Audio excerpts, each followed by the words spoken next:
Alright, back with another review. This time it is going to be on my Kanger T3 bottom coil tank, which is this tank sitting right here.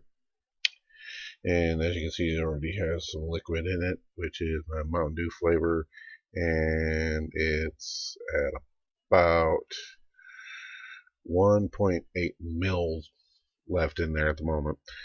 And reason why it's a bottom coil, as you can see, as I unscrew it here, knock some extra juice down. Taking it off, this is where the coil itself is. As you can see the wicks right there a little bit, and you just slide it into that little center post right there, which is your airflow tube, and just slide it right down in there and screw it on. Once you fill it, and boom, you're good to go. And I have a fresh, just straight Ego battery I'm putting it on, which this coil is rated at 2.8 ohms according to my Tesla. And let's try it out on here, see if it does any decently.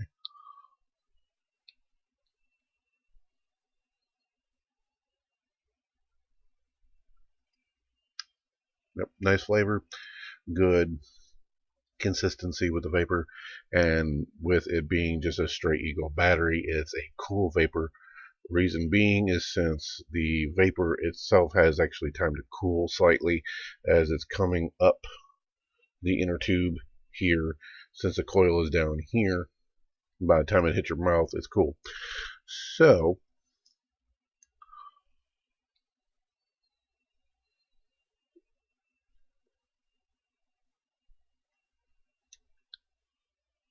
though on the low, there's a low power of the Ego battery, I myself am kind of more partial to my Tesla, seeing is that you can increase the power as much as you like up to a certain point, and that's why my Tesla has the 510 to Ego adapter on it. And see if I can show you on it here, and just screws right down on it, and see if I can actually get it displayed here.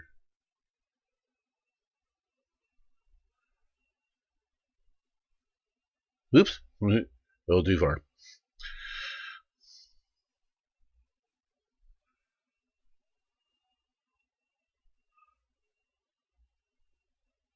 Okay, 2.8. And with this, I usually rock the T3 here at about 4.8 to 5 volts.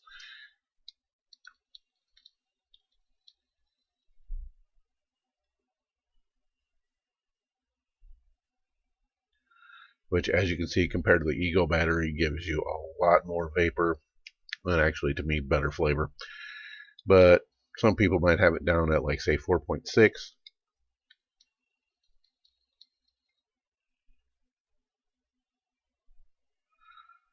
And still get pretty decent vapor. The only little issue that some people have had with the T3, which likes to hold on to the adapter,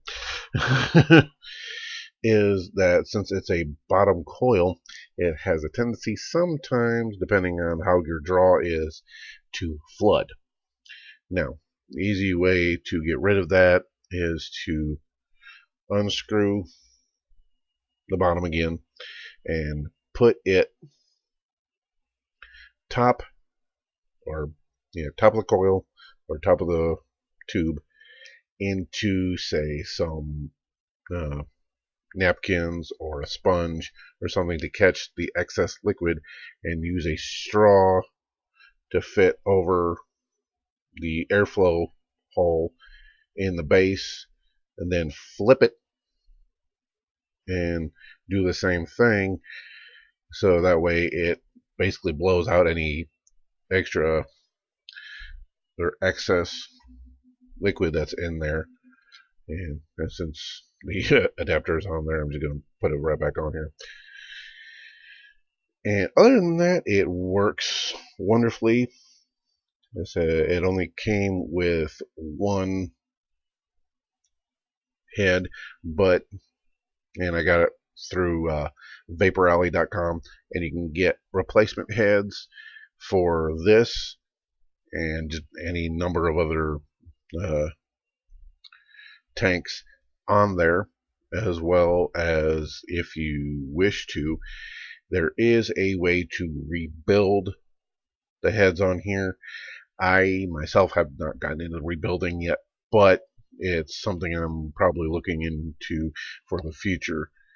But so on a scale of 1 to 10, it's definitely, I'd say, a good solid 8.5, if not 9, on my scale.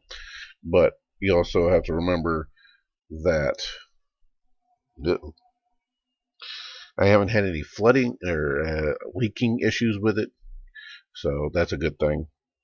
But also, it can, when you're refilling it and holding it, sometimes the e-liquid likes to try and get on your finger, so just be careful of that.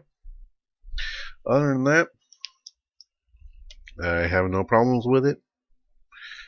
So it's one of my favorite tanks to use so far, especially with my Mountain Dew, because I get really good vapor, as you saw, and really good flavor with it.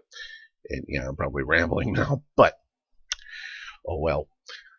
So enjoy and keep on vaping.